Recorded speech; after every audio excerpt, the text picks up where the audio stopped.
নমস্কার বন্ধুরা, আমি সুমিতা। আমার চ্যানেলে আপনাদের সকলকে অনেক অনেক স্বাগত। সামনেই আসতে চলেছে হনুমান জয়ন্তী।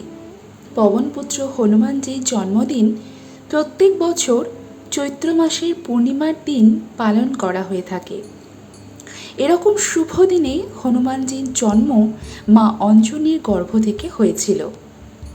বজরংবলী যেহেতু অমর, এই জন্য হনুমানজির জন্মদিনকে জয়ন্তী বলা হয়ে থাকে।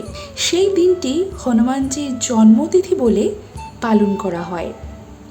অত্যন্ত পুণ্যের বলে মান্যতা দেওয়া হয় সেই দিনটিকে। হনুমানজিকে সংকট মোচনও বলা হয়ে থাকে, কারণ হনুমানজি তার ভক্তদের সকল বিপদ থেকে রক্ষা করে থাকেন। এই বছর হনুমান জয়ন্তী কবে পড়েছে চলুন জেনে নিই। এই বছর হনুমান জয়ন্তী পড়েছে 23শে এপ্রিল 2024 মঙ্গলবার। পঞ্জিকা অনুযায়ী এই বছর চৈত্র পূর্ণিমা শুরু হচ্ছে 22শে এপ্রিল ও 23শে এপ্রিলের সংযোগস্থলে রাত 3:25।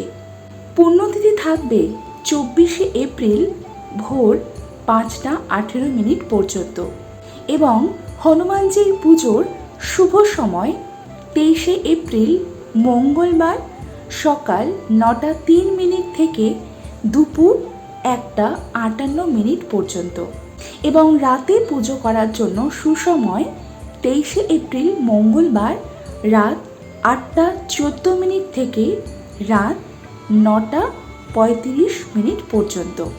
এই বছর হনুমান জয়ন্তী মঙ্গলবার পড়েছে।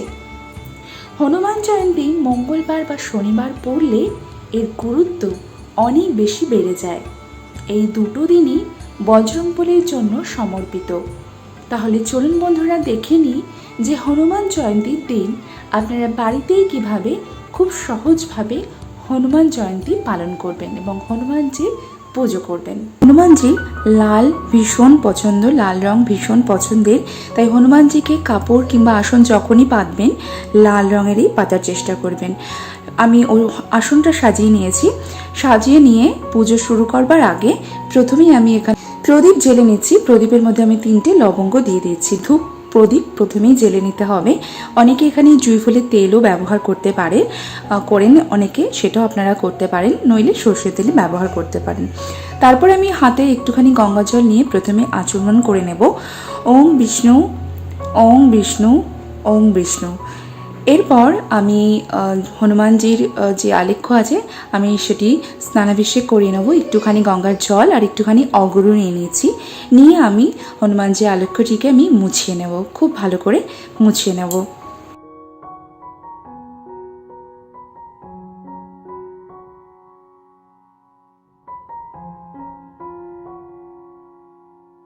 এবার হনুমানজিকে আমি যেখানে বসেছি একটুখানি ফুল আর একটুখানি আতপ চাল সেখানে ছড়িয়ে দিলাম।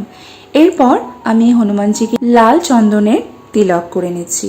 আমার এই ফটোটিতে ব্রহ্মা, বিষ্ণু, মহেশ্বর 3জনই আছেন, তাই আমি প্রথমে দেবাদিদেব মহাদেবকে একটু শ্বেত চন্দনের তিলক, তারপর শ্রী বিষ্ণুকেও একটু সাদা চন্দনের তিলক এবং প্রজাপতি ব্রহ্মকেও আমি একটুখানি শ্বেত চন্দনের তিলক করে নিচ্ছি। তারপর হনুমানজির পছন্দ মেটে সিঁদুর, এই মেটে সিঁদুর আমি একটুখানি ঘি গুলিয়ে নিয়েছি। তারপর এটিকে আমি দিয়ে হনুমানজির তিলক করে নিচ্ছি।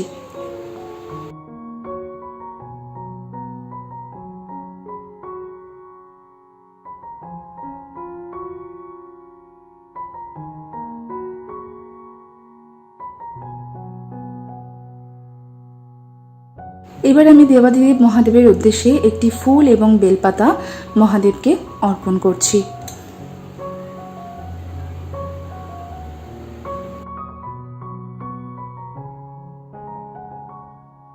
তারপর শ্রী বিষ্ণুর উদ্দেশ্যে একটি শ্বেতচন্দন সহযোগে তুলসী পাতা এবং ফুল আমি অর্পণ করলাম। এরপর প্রজাপতি ব্রহ্মার উদ্দেশ্যে একটি তুলসী পাতা ও ফুল শ্বেতচন্দন সহযোগে অর্পণ করলাম।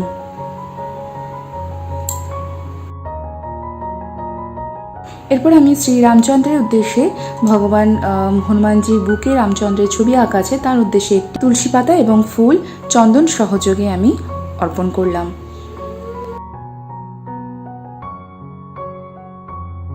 তারপর একটি তুলসী পাতা আমি শ্বেত চন্দন সহযোগে হনুমানজিকে অর্পণ করলাম।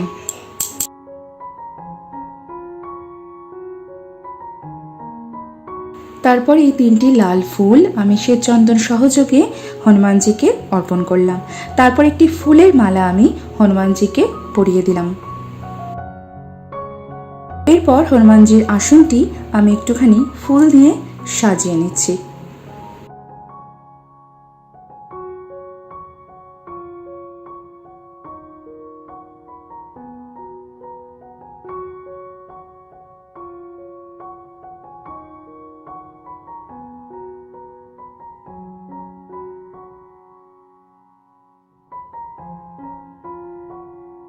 এইবার হনুমানজিকে আমি একটি মঙ্গল দ্রব্য অর্পণ করব। তার জন্য আমি একটি পান নিয়ে 3টে সিঁদুরের ফোঁটা, মেটে সিঁদুরের ফোঁটা দিয়ে নিচ্ছি এবং তাতে আমি দিচ্ছি কিছু এলাচ, কয়েকটি এলাচ, আমি 5টি এলাচ দিয়েছি। তার সাথে কিছু লবঙ্গ এবং একটি সুপুরি ফুল সহযোগে এই মঙ্গল দ্রব্যটি আমি হনুমানজিকে অর্পণ করলাম।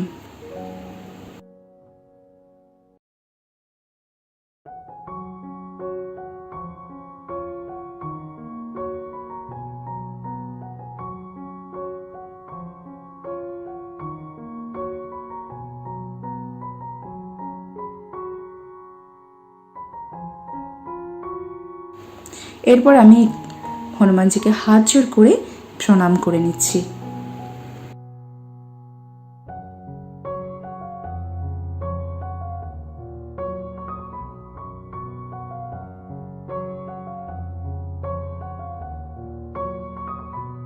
এরপর আমি হনুমানজিকে ভোগ নিবেদন করব। ভোগ নিবেদনের জন্য আজকে আমি হনুমানজির জন্য লাড্ডু, কলা এবং ছোলা ও গুড় এনেছি। এই সব কিছুই হনুমানজির ভীষণই পছন্দের।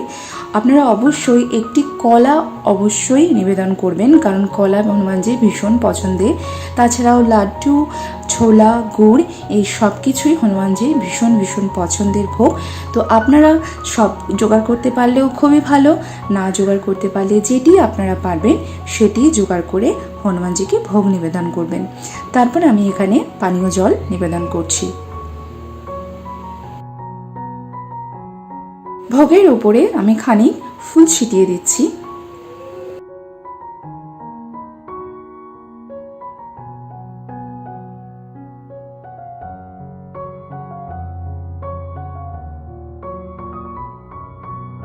এরপর ভোগের উপরে আমি একটুখানি কর্পূর দিয়ে দিচ্ছি।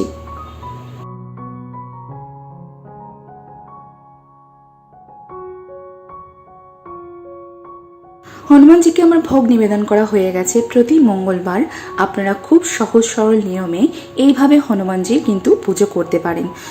তারপর আমি এবার আরতি করে নেব। একটি ঘিয়ের প্রদীপ আপনারা অবশ্যই প্রজ্বলন করবেন, আর যেটা দিয়ে আপনারা আরতি করবেন 9 বার করে আরতি করতে হবে হনুমানজিকে। তো 9 বার করে আরতি করে নিচ্ছি আমি।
হনুমানজির আরতি সম্পন্ন হলো। এবার আমি হনুমান চল্লিশা যেটা আছে, হনুমান চালিশা, সেটা আমি পাঠ করে নেব। আপনাদের কাছে যেটাই থাকুক, প্রথমে গণেশের ধ্যান বন্দনা, তারপরে হনুমানজির যে ভজন আছে সেটা আপনারা পাঠ করে নেবেন। তো আমার এই বইতে যেরকম আছে আমি সেই রকমভাবেই কিন্তু পাঠ করে নিচ্ছি।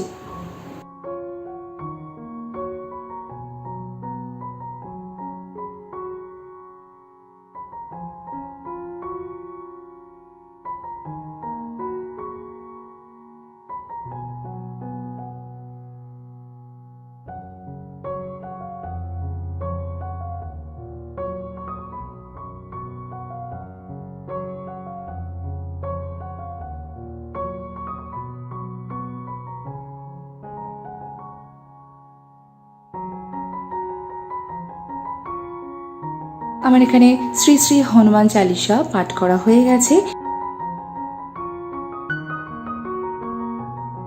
এবার আমি হনুমানজিকে প্রণাম করব এবং আমার সমস্ত রকম ভুল ত্রুটির জন্য ক্ষমা প্রার্থনা করব। কোনো রকম যদি ভুল ত্রুটি হয়ে থাকে, মনোজবং মারুততুল্য বেগং জিতেন্দ্রিয় বুদ্ধিমতং বরিষ্ঠং বাতাত্তজং বারুণর্থং মুখ্যং শ্রীরামদূতং শীর্ষা নামামি। এই বলে প্রণাম করে আজ আমি আমার পূজা সমাপ্ত করছি। হনুমানজির পূজা আপনারা সপ্তাহে 2 দিন করতে পারেন, মঙ্গলবারও করতে পারেন, শনিবারও করতে পারেন। আর আমার পুজো পদ্ধতি আপনাদের আশা করি ভালো লেগেছে। ভালো লাগলে অবশ্যই আমার ভিডিওতে একটা লাইক করবেন আর আমার চ্যানেলটাকে সাবস্ক্রাইব করে আমার পাশে থাকবেন। তাহলে আমি এইরকম অনেক ভিডিও আপনাদের জন্য উপহার হিসেবে নিয়ে আসতে পারবো।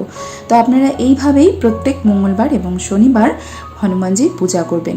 আপনাদের পরিবারের সমস্ত সংকট কেটে যাবে, পরিবারের ওপর কোনো রকম কুদৃষ্টি পড়বে না। আজকের ভিডিওটি এখানেই শেষ। সবাই খুব ভালো থাকবেন, সুস্থ থাকবেন।